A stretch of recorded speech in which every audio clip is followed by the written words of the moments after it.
é livre, por Não, assim dizer. eu pertenço a uma igreja. Entendi. Tá? Porque até porque não faz muito sentido, né? Você não pertencer a uma igreja dentro daquilo que eu faço. Até porque eu defendo a igreja. É uma das coisas que eu defendo, a Qual igreja importância que é? da igreja.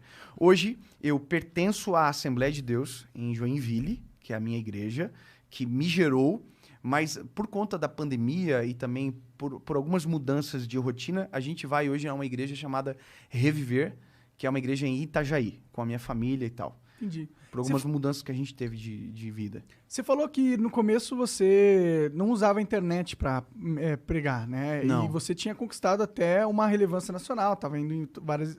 De uma certa forma, dentro de uma bolha, né? O que te deu o clique para olhar para a internet como também uma ferramenta de pregação? Cara, ó, eu vou falar assim pra vocês. Na verdade, eu faço vídeo pra internet desde 2012. Então, 2012 eu fazia de uma maneira bem diferente do que a gente faz agora, mas já fazia. Sempre tava batendo na tecla porque eu via potencial naquilo. Mas quando foi 2017, que o meu filho nasceu, o João, que é o meu primeiro filho, aí, cara, Deus me inspirou pra algo totalmente diferente, que aí foi a gravação das séries, que seria naquele formato que você viu, com um background bem feito, com som, com luz, com ambiência e com uma palavra, Bíblia aberta e uma palavra.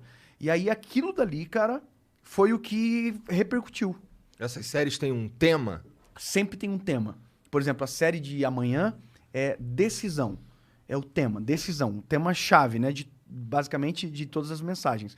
Mas aí tem 8 mensagens, cada uma é um tema um pouquinho, obviamente, conectado com o tema principal, mas com nuances distintas daí. Como que você decide esses temas? Cara, é um processo que, primeiro, cara, eu oro sobre isso, eu peço muita direção de Deus, porque a gente impacta diretamente na vida das pessoas.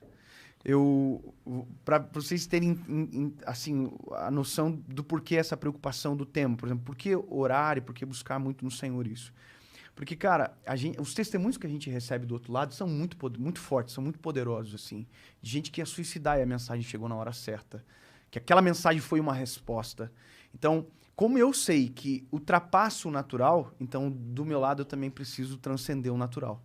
Então, obviamente, eu sou uma pessoa atenta, eu olho para as demandas que estão à minha volta, o que tem, o que é as necessidades de respostas e busco no Senhor a direção para isso, cara. Nesse tempo de pandemia agora, eu imagino que o seu trabalho aumentou pra caralho, né? Porque as pessoas estão num momento difícil da vida e quando elas estão nesse momento, como você mesmo disse, elas Eu não parei um dia. A pandemia não me parou nem um dia, porque eu trabalhei dentro de casa. Sim. Né? Mas a gente teve um aumento, cara, de público significativo, de pessoas, justamente por aquilo que eu falei lá no começo, né? Às vezes a conexão com Deus vem justamente pelo momento de sofrimento da nossa vida. Que é quando você pensa assim, cara, eu controlo a minha vida. Tá tudo certo. Aí, de repente, a vida te mostra que não tá tudo certo, que tu não controla absolutamente nada. Aí você perde o controle, dá um desespero. E aí é onde você lembra-se do Criador. Então foi o que aconteceu. A pandemia tirou o controle de todo mundo, cara. Do rico, do pobre, de todo mundo. Então, na pandemia, cara, a gente recebia mensagens assim assustadoras. De muita coisa triste, cara. De muitas histórias, sabe? Então, aí, naquele momento, cara, eu fiz, inclusive, até o drive-in aqui do Allianz Parque, na época. A gente fez o que foi dando. Eu tinha que gravar sério. Gravei num teatro sem nenhuma pessoa dentro, na época. Aí depois veio o drive-in. Então, a gente foi tentando fazer. Por conta, sabendo que as pessoas estavam precisando muito naquele momento. Que mensagens que você sentiu que a galera respondeu nesse momento de tragédia da humanidade? O que você notou que você falava e a galera respondia? Cara, como eu posso... É que é um todo, sabe? É um conjunto. Porque o background de tudo sempre vai ser Jesus, sempre. Então, se eu falar sobre angústia, a resposta que eu vou trazer vai ser sobre Jesus. Se eu falar sobre ansiedade, vai ser Jesus. Então, cara, pra mim, eu não consigo dizer assim qual. Mas, obviamente, que as demandas de agora são basicamente essas. Quando você fala de angústia, depressão, medo, ansiedade, essas patologias psicossomáticas que tem hoje, você traz um respaldo da palavra para trazer conforto, para trazer um alívio para essas pessoas e talvez uma esperança, uma luz no fim do túnel, É fora do normal a resposta. Pode crer. Fora do normal. Entendi. A gente ouviu uma história, cara, esses dias atrás. Foi pra mim, assim, foi uma das histórias que me fizeram ganhar o ano, cara. A gente tava num evento em algum lugar no Brasil, que eu não me lembro. E teve um cara que insistiu muito pra conversar com a gente no final. E chegou pra mim e falei, cara, não, pode trazer, que ele quer contar uma história pra você. Eu falei, pode vir. Cara, o cara chegou com a esposa e os filhos. Não, os filhos não estavam, só ele e a esposa. Cara, o cara começou a conversar comigo, ele falou, cara, eu era pra estar morto. Aí ele começou assim, eu era pra ter morrido. Eu falei, caraca, mano, mas o que aconteceu? Daí ele falou, cara, eu tive uma quebra na minha empresa faliu, perdi tudo. Eu entrei dentro do banheiro da minha casa, peguei meu telefone, abri o bloco de notas e comecei a escrever uma carta de despedida pra minha família. Aí ele contando pra mim, né? Eu escrevi a carta e tal. Quando eu terminei de escrever a carta, que eu fui pra tomar todos os remédios que ele tinha pego pra suicidar, que eu esqueci dessa parte, ele levou todos os remédios pra dentro do banheiro e tal, escreveu a carta. Cara, quando ele mexeu assim no telefone, abriu o Instagram. Do nada. Abriu o Instagram, sabe? Quando você vai fechar sim. assim... E era a última coisa que tava aberta, talvez? Cara, quando ele abriu o Instagram, apareceu um vídeo. E era um vídeo que eu começo falando sobre suicídio, cara. E aquilo tocou o cara de uma maneira tão profunda que ele não suicidou, dobrou os joelhos da onde ele estava, dentro do banheiro. No outro dia, pediu perdão à esposa. E, cara, Deus restaurou a vida dele. Mudou. A vida do cara mudou. Por conta de uma palavra na hora certa, no lugar certo. Sabe? Então, cara, por isso que eu digo, eu tenho muito temor, assim, porque o que a gente faz, ele tem o poder de impactar a vida das pessoas de uma maneira muito profunda, cara, muito profunda. A gente tem críticas, a gente tem pessoas que não gostam da gente, que não concordam com tudo aquilo que a gente fala, mas, cara, nada disso nos paralisa, porque a gente consegue ver os frutos, sabe? Pelo menos uma parte dos frutos. Hoje a gente tem uma média de 20 a 30 milhões de visualizações por mês nos nossos canais de comunicação. Foda. E então a gente recebe os testemunhos, sabe? E é muito impactante, cara. Pensando nisso, até depois Pô, isso é legal, porque assim, é mais uma forma de tu fazer o que tu tá fazendo sem, por exemplo, tu vai fazer isso na igreja, tu não cobra as pessoas, porque tem Já tem uma outras outra fontes. fonte, né? Já São tem as outra mídias fonte. sociais. Pois é. Isso é interessante, isso é inteligente. Esse lance do que você tá falando da transformação da vida do cara me põe pra pensar um pouco, cara. Eu fico pensando. Porque assim, eu acredito em Deus e tal. Mas assim, na minha cabeça, Deus não é um velho de barba. Sabe? Na minha também não. Então, eu ia até te perguntar depois como é que é Deus na tua cabeça. Mas assim, esse lance dessa transformação, ela tem a ver com uma... tipo, a vida do cara mudou. Tipo, as coisas começaram a se reestruturar. Isso tem a ver com uma mudança de energia na tua cabeça? Como é que esse cara consegue uma transformação tão profunda, pô, dobrando o joelho dentro de um banheiro? Cara, É o que Deus diretamente mexe com ele? Ou ele se conecta, ele entra numa vibe diferente? Como é que é? pensa o seguinte, cara, nós somos uma casa. Esse é um exemplo. A gente é uma casa que, enquanto Jesus não entra, a gente está vazio, só que o vazio não permanece, alguma coisa sempre entra. Então, casa vazia, lembra aquele ditado? Cabeça Oficina vazia, do leão oficina morto. do Satanás? Então, cara, quando você não tem nada, você é preenchido por tudo. Aí os traumas te dominam, entra muita coisa, né? Entra tudo, certo? Só que quando você deixa Jesus entrar, o cenário inverte de maneira completa. Há um texto em Apocalipse que diz: eu estou à porta e bato, aquele que ouvir a minha voz, abrir a porta, eu entrarei e farei morada. Isso aqui muda a vida da gente, cara. Essa realidade é o que você chama de energia, e alguém pode falar de outro nome, é o que eu chamo de a presença de Deus, cara. É algo que mexe você de dentro para fora, tuas estruturas são abaladas, sabe? A tua perspectiva, teu modo de enxergar muda. É o que é a metanoia genuína, é a transformação, sabe? Então, cara, quando você permite que você se expõe e deixa Jesus entrar de verdade, cara, é impossível você não ser transformado. Tem pessoas que pensam que para alguém ser transformado, você tem que atacar a pessoa, você tem que falar, entendeu? Pesar a pessoa e tal. Cara, não.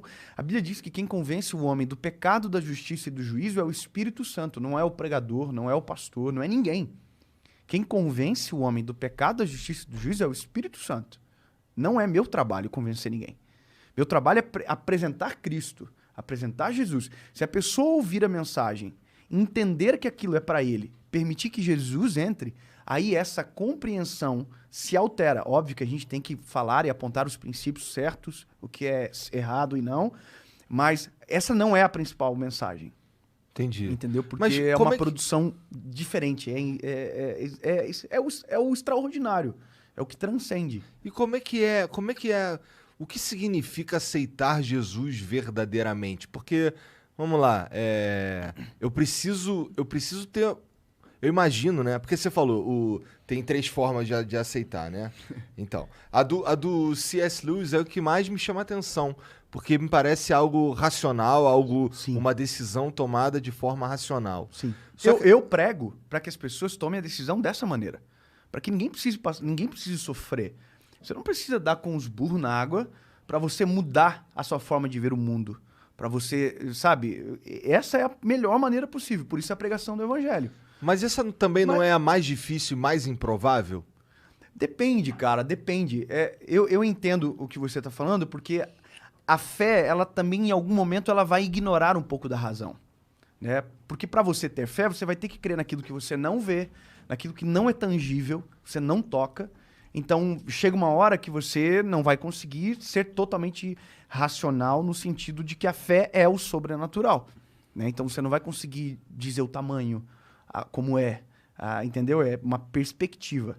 Então, o aceitar a Jesus de verdade, cara, é quando você... Romanos diz, aquele que confessa com a boca e crê com o coração para a justiça. Essa é a parte difícil. Então, mas aí é uma decisão. É uma decisão construída pela tua convicção, seja no primeiro momento, por exemplo, do C.S. Lewis, ou construído por uma experiência muito profunda com o Senhor, de um socorro, de um milagre, que foi o que aconteceu comigo. Quando você olha os evangelhos, você vê pessoas que foram constrangidas pelo amor de Jesus e somente pelo amor e pela pregação do evangelho, assim como você vê que pessoas que tiveram que ser curadas de alguma enfermidade primeiro. Entendeu? Então tinha gente que estava doente, passou pelo caminho de Jesus, Jesus curou e aí começaram a segui-lo. Mas entende que são experiências antagônicas, diferente da outra, mas que o fim, na verdade, é o mesmo. Entendi. É que, assim, na minha cabeça, esse lance de, pô... Tá. Eu acredito em Deus, de verdade. Minha mãe é da igreja e tal. Ah, é? Fui pra caramba pra igreja. Qual igreja? Cara, hoje ela vai na Nova Vida, eu acho. Uma Acho que igreja é Nova evangélica. Vida. Igreja evangélica. Nova Vida, mas ela... E foi bastante também na Metodista. E você passou, teve Assembleia. bastante tempo dentro da igreja também ou pouco? Cara, então, a minha história, ela é mais... Eu ia porque minha mãe tava mandando eu ir. Essa é a verdade. É a história de todo mundo, na maioria das vezes. Essa é a verdade. Eu ia muito mais porque ela mandava eu ir. Sim. E aí tinha vezes que eu... E por isso, talvez pra mim seja um pouco difícil entender esse aceitar racionalmente, porque... Eu não sei, parece que precisa ter uma experiência ali que vai te mudar de alguma forma. Eu vejo esse negócio de aceitar racionalmente de 2 formas. Uma que eu realmente acredito, eu concordo com o Igor nesse sentido que eu acho que é impossível de racionalmente uma pessoa desenvolver uma fé muito forte, só pela razão dela. Eu acho muito difícil. Não, eu concordo. Porque, assim, talvez isso seja o princípio, seja o início, o start. Só que a caminhada com Jesus, ela é muito profunda. Então, aí que E eu na caminhada, a sua fé se desenvolve. Entendeu? Porque daí porque você tem fé, você começa a provocar as experiências. Então, eu tenho histórias, por exemplo, de coisas muito simples, mas que me deixaram com ainda mais fé. Um exemplo bem, bem simples. Eu tava com meu filho agora, eu tenho o João. O João, um cara, passou a noite toda mal. Você é pai, você sabe que mexeu com o nosso filho, cara. É o nosso ponto fraco. Cara, meu filho passou a noite toda mal, cara. Vomitou, passou muito mal. Quando nós acordamos de manhã, e ele tava naquele estado ainda, eu falei pra ele, filho, a gente tem um acordo na nossa casa que a gente fala a verdade sempre. Então, vai tomar vacina. Filho, vai tomar vacina. A gente não fala que vai dar uma volta e tem um golpe. A gente fala a verdade. Daí eu falei, filho, ó, pai vai te falar uma coisa. A gente vai no médico se você continuar mal.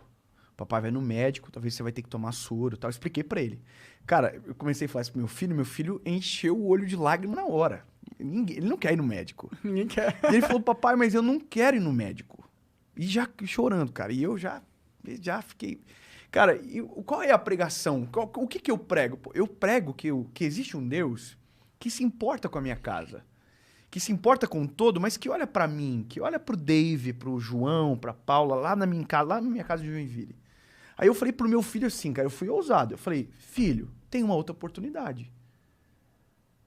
Se nós orarmos, meu filho tem 3 anos, cara. Eu falei, se a gente orar e o Papai do Céu curar você, a gente não vai pro hospital.